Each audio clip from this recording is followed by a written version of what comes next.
Welcome to the Real Film Nerds Podcast.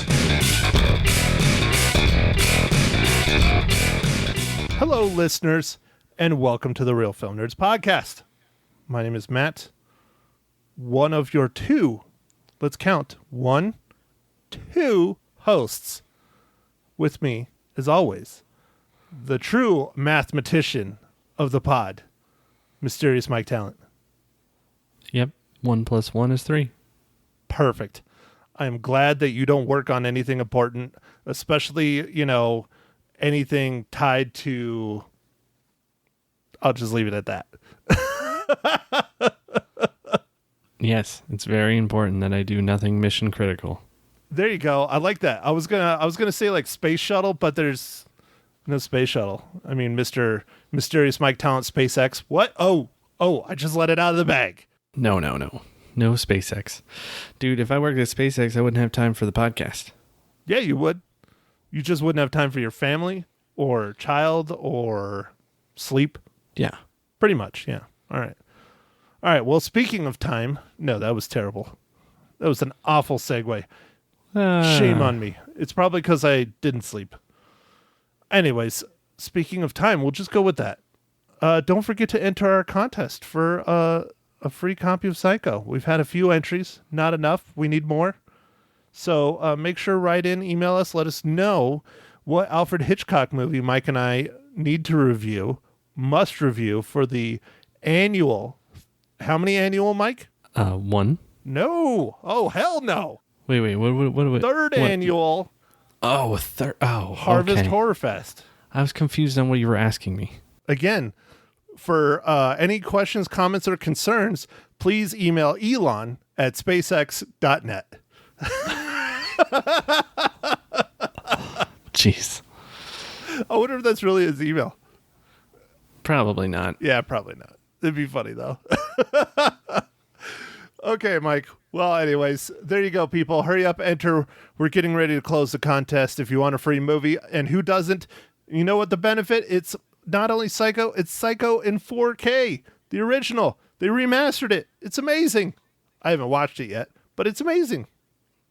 The original. You will watch it. No, I've seen the original. I haven't seen the remastered in 4K or whatever they're doing.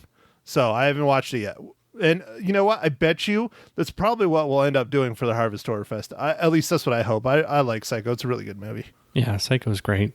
All right, Mike, let's talk about another movie that, in my opinion, was surprisingly better than the critics are saying. Again, I don't trust movie critics anymore, but I don't know if I ever have. I've always kind of been more like, you know what? I'll go see it for myself, and then we'll see. Yeah, I've done that as well. I think, growing up, we watched Siskel and Ebert, or at least I did, and watched them just tear apart pretty much every movie that I loved. So, I don't know. Dude, there's a new podcast that talks about Siskel and Ebert. They go over their reviews. I don't remember the name of it, but I ran across it the other day. It looks pretty good. So they just go and watch their reviews of movies, and then they review the reviewers? Then they talk about Siskel and Ebert and why they... Yeah, exactly. Yeah. I don't know if they review them. I haven't listened yet. It's fairly new. I think they only have like maybe 10 pods out, but I need to listen to one. I mean, because I grew up watching Siskel and Ebert as well. Not constantly, probably not as much as you did. But I did watch them. I mean, come on, everybody knew who they were. And people valued their opinions a lot of the times. But I think they were more about trying to get you to look at a movie critically instead of just going in there and just being like, oh, this is what it is. I don't know. Much like you, Mike, I didn't agree with their opinions a lot of the times. But it also had me explore more than just the story. Yeah, for me, I think I like the exposure to movies that I might not have heard about that they reviewed, some like indie films and stuff, especially at the time before we were all super internet and connected and everything. There could have been a lot of movies flying under the radar that I wouldn't have heard about if they hadn't gone to these film festivals or these different things and just talked about them. And they might have ripped it up, but at least I heard about it, and then maybe I could go watch it and form my own opinion. Right, that's a good point. So, speaking of forming our own opinions, I will get back on topic. Mike, this week we went to the movie theaters again, risking what I like to say life and limb from the coronavirus and watched 20th Century Foxes, but it's not 20th Century Fox anymore. It's just 20th Century Studios, I think. Is that right? Yeah, I think that's what they changed it to, yeah. Something like that. The New Mutants, which originally was supposed to come out in 2018. I'm just glad we finally got to see it. But Mike, go ahead, do your thing. Give us the rundown for the New Mutants. All right, sure, Matt. This was directed by Josh Boone. It was written by Josh Boone and Nat Lee. It's starring Macy Williams, Anna Taylor-Joy, Charlie Heaton, Alice Bragda, Blue Hunt, Henry Zaga, and then honorable mention, Adam Beach. And, it's about 5 young mutants just discovering their abilities while held in a secret facility against their will, fight to escape their past sins and save themselves. All right, Mike. Well, I'm going to let you continue on since you're already talking. First impressions of the New Mutants. Go for it, man. So I didn't really know what to expect too much. Besides, you told me it was a horror. I don't think I really remember seeing a trailer for it. I'm sure I saw one because we did see millions of trailers, but it has been 6 months. And I don't tend to watch tons of them on the internet. So I kind of went in blind and, I liked it. For the most part, it's not a bad movie. Honestly, Mike, if you saw a trailer, it probably would have been 2018, maybe 2019. I don't remember seeing any in 2020. There might have been 1 or 2. But literally, the trailer would have been over a year old, I believe. Yeah, I feel like they missed the window for some of these stars because it's like you got Macy Williams who is in Game of Thrones and Charlie Heaton he's still in the Stranger Things, but I think it would have been more popular with those characters 2 years ago than now. Well, that's one of the problems that they had is they kept wanting to do reshoots. But pretty much almost right after filming this, because they filmed it in 2017, it was slated to come out in 2018, but they wanted to do reshoots. And then they never got around to them because everyone's career started taking off because of Game of Thrones and because of Stranger Things. And so now all of a sudden they want to do reshoots, but they can't get their actors to come and do the reshoots because they're too busy with their main shows and becoming famous. Hey, a movie that's somewhat reminiscent of this is Matt, our one of our favorite movies, Cabin in the Woods, who has Thor in it. He filmed that like 2 years before he was like Thor or whatever. Like it was a long time, and they just sat on that movie for a while and then released it. Yeah, I believe they were having a hard time getting distribution. Like they filmed it, but they couldn't get a distributor for Cabin in the Woods, if I'm not mistaken. And now, I don't remember who directed it, not off the top of my head. But the director that directed now is a like everyday name kind of thing, except for I don't remember it. Yeah, Lionsgate ended up picking it up, but maybe that was the problem. They couldn't get... My understanding, that's what it was. I could be wrong, but I remember something like it being in basically distribution limbo, and they didn't want to do an indie. Well, I mean, it kind of came out as an indie, but they wanted to do a nationwide release, and it just wasn't happening. And so they just sat on it.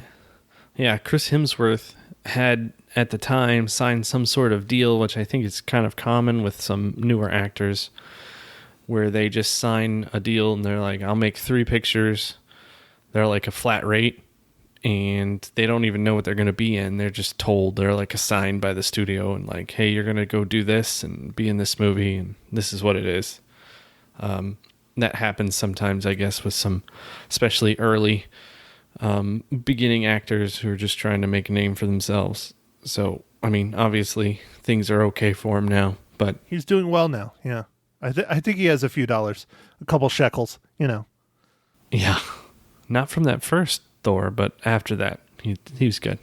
So speaking about Thor, another thing that really screwed the New Mutants really bad was Disney purchasing Fox, because the original intention, other than the reshoots, was they were trying to get this to come out right after Logan, because it kind of ties into Logan.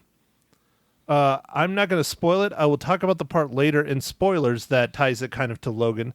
But there's little hints and things here and there that tie it to Logan, and it was supposed to be kind of an expansion of that Fox X-Men universe. And then I also heard, I don't know how much truth is in it, but that this was the start of a possible trilogy, because the New Mutants is a really big and rich comic book history spanning all the way back to almost the first X-Men, but early 80s was when the New Mutants came out.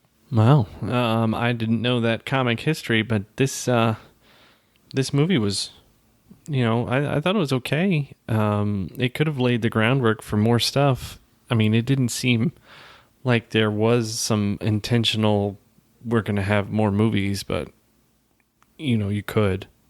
Yeah, well, and the storyline of this movie is actually pulled directly from the comic books to a degree. The villain, I guess is what I'm going to refer to it as, was a character directly from the comic books. So, cool. Anyways, I liked it. I was afraid it was going to be really bad because everyone was just saying it was awful and it was terrible and all this.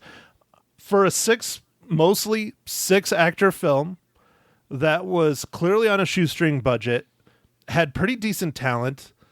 I thought it was pretty good. The first probably 30 to 45 minutes, maybe the first half of the movie is kind of slow and builds up, but that's a lot of horror movies. It's just slow going, slowly builds up, and then in your face. The ending was very much superhero-y action blockbuster thing, and that's pretty much what the trailers are, or at least the trailers you would be seeing now, or if you go to the theaters. I don't know if that's the best way to try and sell this movie to get people to see it. I think they really need to push more of the horror elements than the look at all this cool action, because that's not really what this is. No, it's not. But I did like the fact that this movie kind of explores most of the characters' backstory a little bit and some of their history. So there was a little bit, and that was more in the beginning of the movie. I mean, it kind of goes throughout the movie, but they at least kind of have an effort to explain some of the characters and kind of why they are and stuff. The only one that's very mysterious is the doctor. Yeah, they don't really explain a whole lot about her, and she is also a character pulled direct from the comic books. Exact same role as in the movie. I do enjoy that there was lots of character building, and again, it's more of a horror movie. They needed to do those things. I thought the special effects were used sparingly and good. Like, for the most part, I liked most of the special effects. I didn't think they overdid it. That was cool. Yeah, good special effects. It was a 6-person film at one location with lots of different scenes, I guess, at the location, different elements of the location that vary widely from the outside to the inside to the doctor's rooms to the individual New Mutants rooms, things like that. I thought it was a really good use of the space. Honestly, I mean, I thought it was a decent movie. I think the critics have lost their damn minds, but I kind of always say that. Yeah, I don't know. I thought it was very adequate in everything, and the acting was not bad and for the situations and stuff. So I don't know. It was a pretty good movie. So, Mike, speaking of other things that are good, do you have a question for me, Mike? Oh, yes, I do. Matt, what it is are you drinking?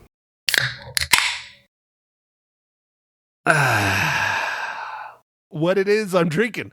What it is. What it is. What it is. I like that. What it is. Well, Mike, I am continuing to drink through my Malt of the Earth monthly beer club, microbrew club thing. And today I'm drinking another one from the Ale Asylum. Very fitting for this podcast, this movie. Very fitting. Yeah, the Ale Asylum out of Madison, Wisconsin. I am drinking their Hefeweizen, known as Unshadowed.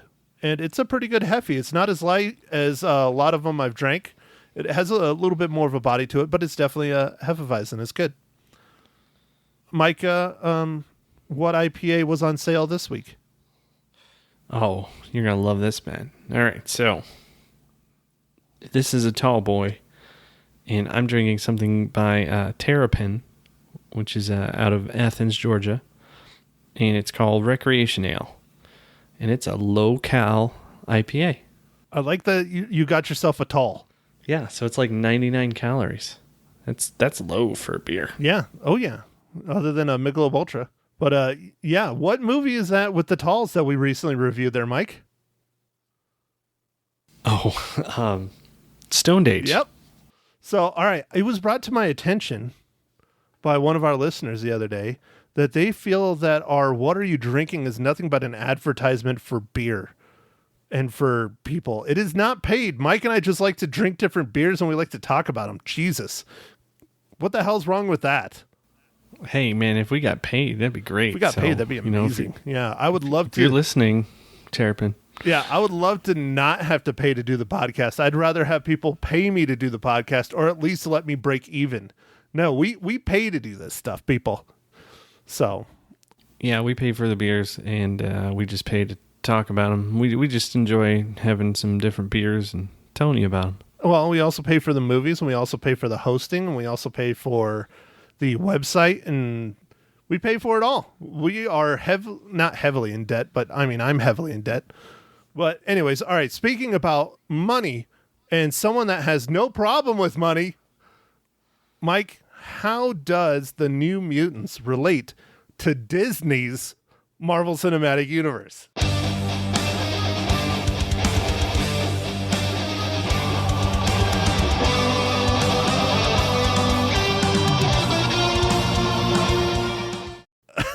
Yeah, Matt. I when I first started watching this and the credits start going, this movie had in association with Marvel.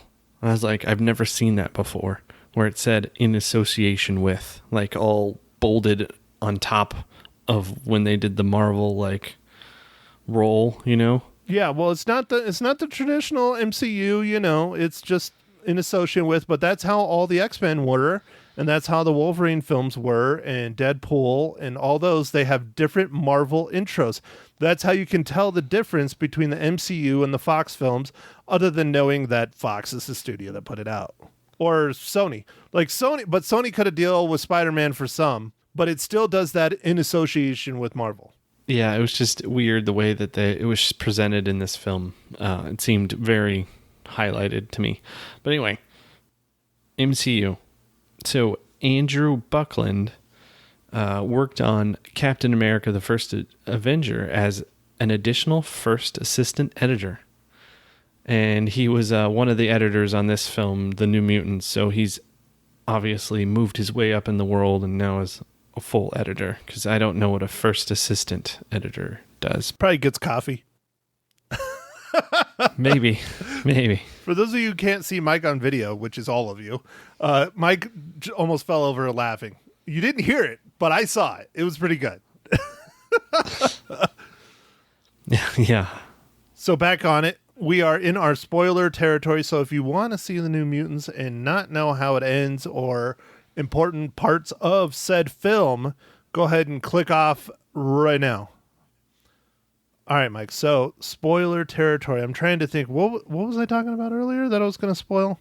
The tie-ins with Logan? Yes. Okay, there are scenes. Man, you know, it must be because you didn't do as many drugs as me. It has to be it. My memory's just shot. I guess. I mean, that's got to be it. No, dude, I spent 8 or 9 hours in a webinar today class, and my mind is just blown. Like, I haven't had lunch. I haven't eaten anything. It's now, almost 7 o'clock at night here, and it's been a long Saturday. Yeah, that's right. My Saturday was spent in class. Oh, man. That's rough. All right. So, yes, there's a scene. I'm not sure if it's not a flashback. It's when our main character, Danny, is in one of her sleeps or nightmares or something. She starts seeing visions. Oh, it's when she's drugged up. One of the scenes okay. It's where when she's drugged up. Okay, and she starts seeing visions of kids like running away from stuff.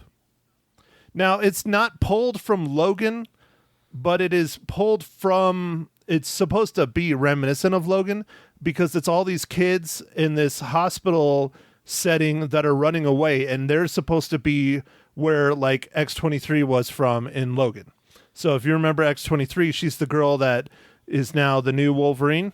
So that's the tie-in with Logan, is that this is kind of in that same time period. Now, they didn't blatantly say that this is, related. They're implying is what they're doing. So another one, I don't know if you noticed, you're not much of a comic book fan. I have an issue with them. I'm not as bad as some people, but I have too much. It takes up too much space. But I have an issue with them. Okay, Mister, I have an issue with them. My bank account has an issue with them, I guess.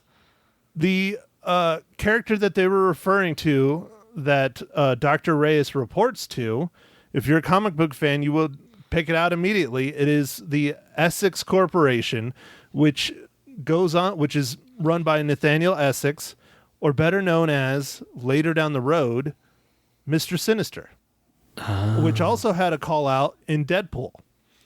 The school in Deadpool 2 is the Essex Traditional School, or Essex School for Mutants, or something like that. And so clearly, if Fox was going to be on their own, we were going to eventually see Mr. Sinister, because this is twice that he has been teased. There are rumors that he might make an appearance in the Marvel Cinematic Universe when they implement the X-Men, but you got to have the mutants to really bring in Mr. Sinister. So anyways, there's another teaser. Interesting stuff. Yeah, I know. I'm a nerd. Just say it, Mike. Just say it. You're the computer guy, but I'm the freaking nerd. Explain that one. What do you think is going to happen with the X-Men and it being in Disney's hands now? Like, are they going to reboot? I think they're going to have to. I just really hope they don't do the Dark Phoenix saga again, because it's been done twice and it's been screwed up twice. I'd like them to do God Loves, Man Kills. It's another really, really important X-Men story. I would like them to kind of introduce the X-Men with that. But I think what they might do is start rolling them in with maybe the Avengers, and then they'll have, a separate X-Men like films. break-offs? Yeah, something like that. Right. Interesting. Well, I guess time will tell what'll happen, but yeah. Or, maybe they'll roll in the Fantastic Four. I kind of see them doing the Fantastic Four before the X-Men, but I don't know. Personally, I'm a huge X-Men fan. It's probably the comic I own the most comics of, is the X-Men and their different offshoots.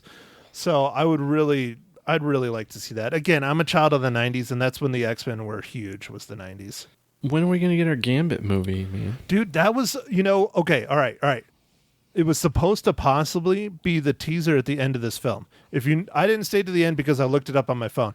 But you know how there was no teaser at the end of this film. I did stay. Did you stay? I did. I stayed, and there was nothing. But I wasn't sure there would be, because... Rumor is that this was supposed to have the teaser for Gambit, and Channing Tatum was going to make an appearance. Because, he was cast as Gambit before Disney bought Fox. Oh. So he was going to be Gambit, and he was going to do a standalone Gambit film, which would have been freaking awesome. I don't know if Channing Tatum fits Gambit, really. He's kind of a little too bulky. Gambit's more, slender and smart and kind of, but it would... I'm not saying Channing Tatum's dumb, but he doesn't come off as like suave and New Orleans-y and stuff. I'm sure he would have worked and made it work. Yeah, I think he would have done fine. I think he would have done well, but I don't picture him doing it. So I don't know. Maybe we'll get him. Because I believe he did sign a contract, but I mean, everything's null and void when you get bought, Or there's some sort of clause in there that's like, all right, well, I'm still getting paid. Thanks, guys. Yeah, that could be it too. Yeah. I don't know. I feel like, man, I know this is off topic because it's sports ball. But all these sports ball coaches and stuff that get fired, it doesn't matter, man. They get paid. It's the weirdest thing. They have ironclad contracts. They can suck, and they're like, all right, here's $25 million, go away. Dang. It's almost as good as the CEOs. Run the company into the ground, get fired, and still get to leave with $100 million in your pocket. Yeah. You want health insurance the rest of your life? Fine. Get out of here. Fine. Leave us alone. What's this sports ball you speak of? You wouldn't understand. Oh, okay, good. All right, fine. No, like college football, man. I know. I'm just harassing you. I know you like your NFLs. Which have you been watching your NFLs, Mike, since it started? I watched the opening game. It started this week. Yeah, Thursday, right? Yeah. It should be going at least for a week or two before it gets shut down for COVID. For the Ronas. So, oh yeah. It's been a cluster, man. Everything's a cluster. We'll see what happens. But all right, so one thing that I really, really liked, and I don't know how they were able to do it, is they brought one of my favorite characters ever to the screen. She's not my favorite. That's, Deadpool and Wolverine are my first two. But I didn't think they were ever going to be able to get her on screen because of how crazy her powers are. Was Ilyana Rasputin, better known as Magic. Her character's powers were awesome.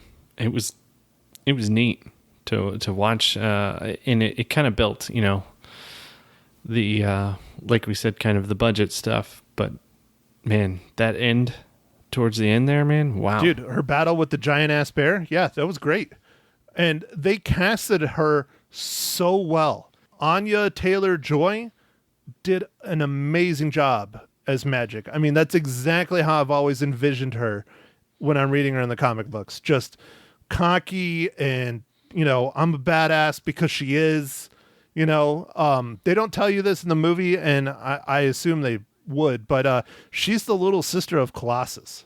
Oh, man. Cool. No, they didn't say that at all, but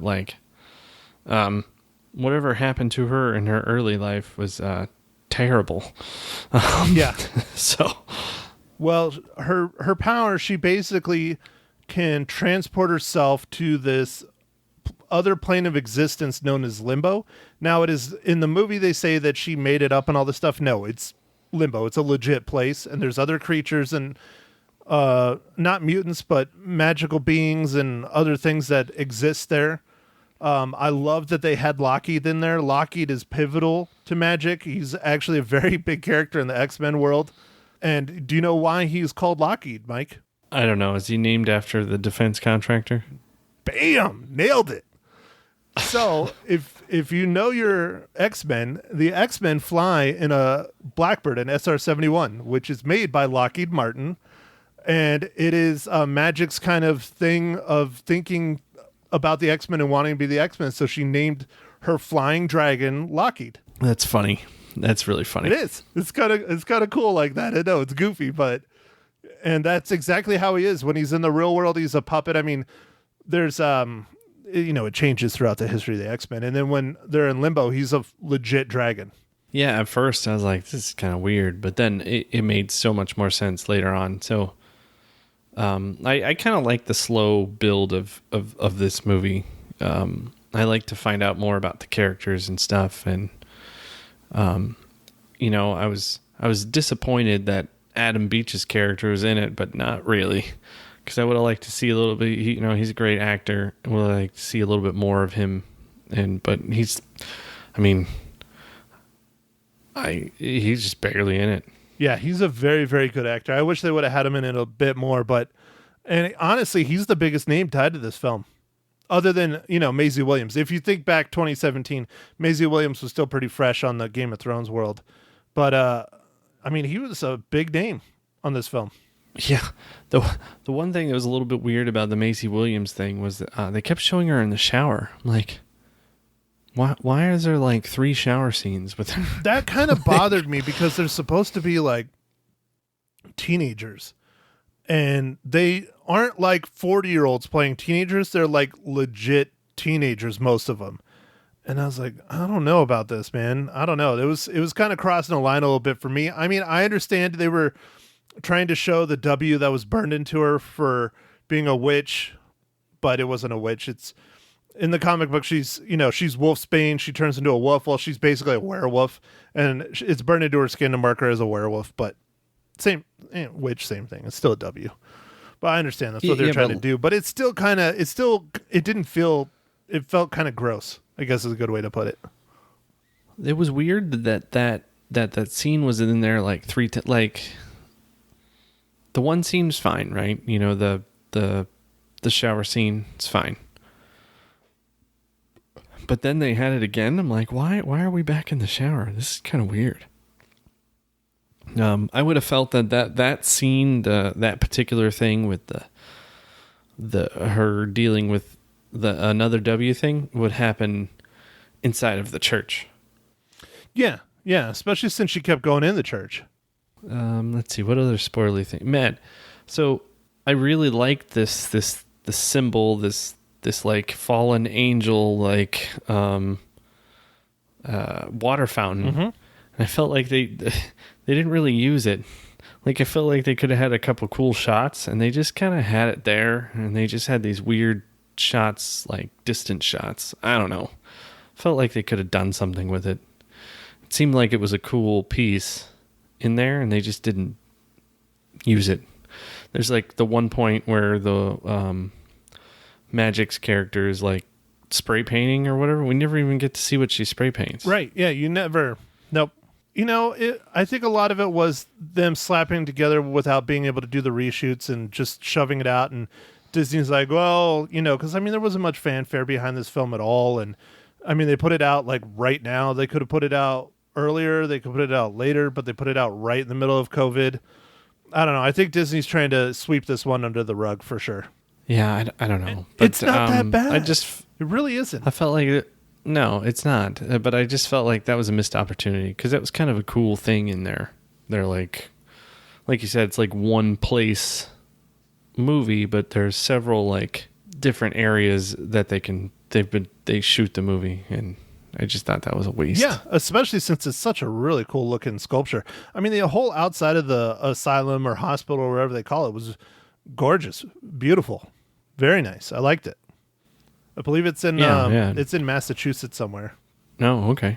Yeah, but I don't know.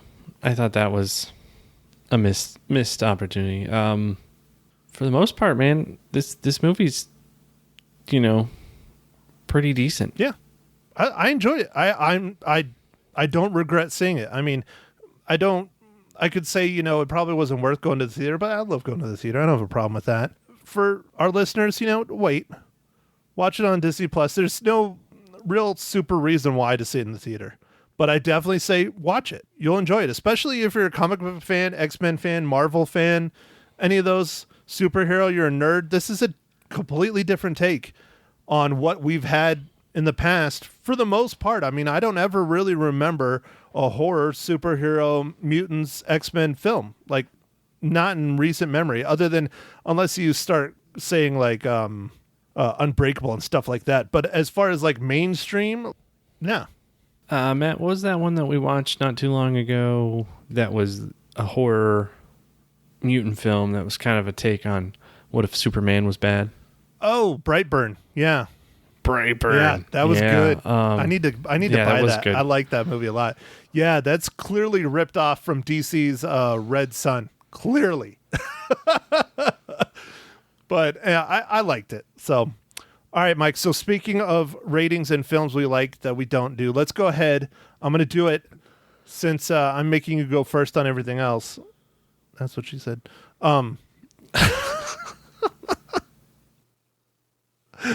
Mike, I give the New Mutants 3 out of 5.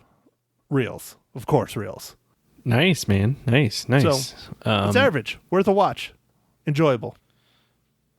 Yeah, I you know, it's been a while, Matt, but I think it's time to tie. I am also giving it 3 reels. Yeah. Wow. I thought for sure you were going to give it like a 2. But I'm glad you enjoyed it, man. That's great. No, it's pretty good, man. Those one creatures were kind of creepy. The smiley people. Yeah, the Slenderman. Oh, jeez. Yeah. I figured you'd like it because it is kind of a horror movie. So, well, I mean, it is. It has horror aspects. I think it was, I don't know. I wouldn't say it was quite a horror movie, but it has a lot of horror aspects to it. Yeah, it's not full-fledged. I enjoyed it. It's not full-fledged, but for what it is, it's I think it was a real good blending. You know, I mean, the that epic, Nightmare Bear was, I mean, he was huge and he was badass. Demon Bear, I believe that's the name of the character in the comic book, Demon Bear. And he was well done and badass and scary, and yeah, I liked it. Yeah, no, that was fun. I like the first act a lot. I like the third act a lot. I think the second act was a little bit. I mean, I guess it was picking up, and you were kind of seeing where they were going. But for a little bit, I was a little unsure of what was happening. But that's okay. It worked out well. Well, all right, Mike. Since I kind of picked last week's of New Mutants in a way because I was heavily hinting at we should go see it, and I don't know if I wanted to go to the theater again, but I like going to the movie theater. I wanted to support Harkins. So for those of you in Prescott, I've now been to both theaters. They both are very, very good with the coronavirus, COVID precautions and all that stuff. Get your tickets early because there is limited seating. They've cut the seating down dramatically at both of them. So make sure you get them early online or show up to the theater early. Don't show up after it starts. You might not get the best seats. But anyways, so Mike, let's go ahead and quarantine ourselves for the next week. Okay. All right. I have a fun one. I think we need something kind of fun and lighthearted because why not? I mean, Bill and Ted's was just a fun, all-around great movie. So I'm going to suggest this week my pick for a legacy cast. This is a classic film, I guess you would say. It's a few years old. 2011. Paul. Oh, dude, I haven't seen that in a while. Yeah, let's watch Paul. I know you love it, man. You love your aliens. So I do. I love aliens. let's do it. Next week, we're going to sit down. We're going to watch Paul, and it'll be fun. Yes, it's a little bit of an old film, but it is a fun one. For those of you who have not seen it, definitely go and watch it. You will like it because it's fun. It's slapsticky. It's hilarious. It's a good one. So, yeah, that'll be fun, man. That'll be fun. I haven't watched a good alien movie in a while. Well, all right, Mike. I think I'm out of steam. How about yourself? Well, I don't have much else to mention, but make sure you follow us on the socials, Twitter, Facebook, Insta, and go out there and catch as many movies as you can. Thank you for listening to The Real Film Nerds. Now don't forget to follow us on Facebook, Twitter, and Instagram at Real Film Nerds. Now go out and catch a movie.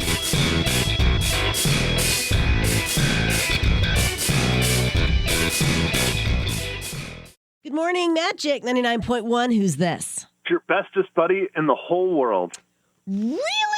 Matt Hinshaw? Yep. I can't believe it. It's like I got to do this every week. It's weird.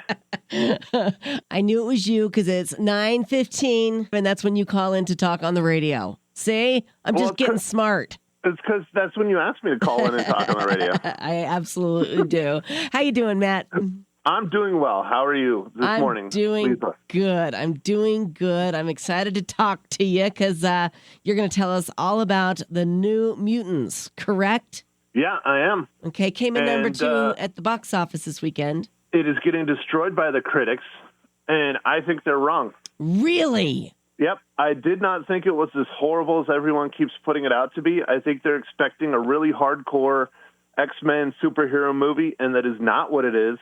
And that is not what they ever said it was going to be. They've always said it was going to be a horror-style film, and it is. And it's a very successful one at that. Okay, fair enough. Tell us about it. Now, should you rush out and see it in the theaters, I'm going to go with probably not. I would say wait until it comes out on like Netflix or something like that. I think it actually will probably be on Disney Plus since it was a Fox production and Disney bought Fox. Mm-hmm. So, but it's basically 5 mutants are trapped in a hospital, and they are not allowed to leave, and they are trying to learn how to use and control their powers, or at least that's what they're told. And then things start going awry. People start seeing their nightmares, and they truly manifest in real life instead of just being in their head. Oh, wow. Yeah, that sounds scary. So it's not super, super scary, not super horror, but it's definitely has lots of horror elements, and I enjoyed it. I thought it was a lot of fun, and I'm kind of sad that this is the first and last one of it, because I think they were probably going to do a trilogy. Oh, really? But not anymore because of the bad reviews? No, because of Fox being bought by Disney. This movie was originally shot in 2017, and it was supposed to come out in 2018. Oh, wow. And then it kept getting pushed back, and then Disney bought Fox, and that really screwed the whole thing up. Okay, very good. Well, tell me how many reels you're going to give it. I give it 3 out of 5. 3 out of 5. I thought it was good. Okay, yeah. Rotten Tomatoes, their tomato meter gave it 33%, but the audience score was 54, so they thought it was better than the critics as well. Yeah, I think it's just an average film. It's done well. It's only 6 people for the most part. The CGI is used well. It's a horror movie, and it's a slow burn for probably the first 30 to 45 minutes. A lot of people don't like that. So right. If you like horror movies, if you like X-Men, if you like Marvel, I say check it out, but definitely don't rush to go see it to the theaters. It's not a must in the theaters. Okay, fair enough. So what are we moving on to next?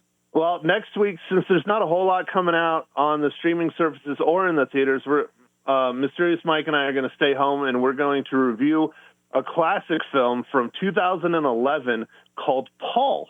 What's that about? Paul is about, it has Simon Pegg, and I'm forgetting the other guy's name. They did Shaun of the Dead.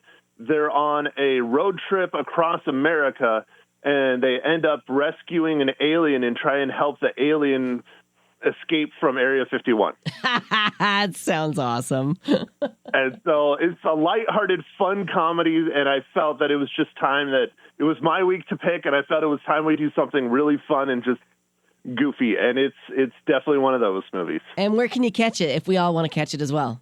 I'm not sure. Okay. I personally own it on Blu-ray. Oh, of course you do. That's how much I like it. Yeah. Very good. Very good. All right. And did you want to do a giveaway this morning?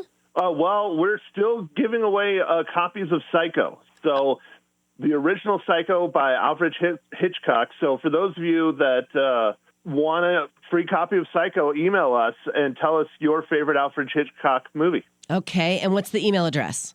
It's nerds@realfilmnerds.com. Nerds@realfilmnerds.com. That's the name of the podcast as well, where you can catch Matt. Thank you for joining us every Monday morning on what station? It's always the best. Magic 99.1.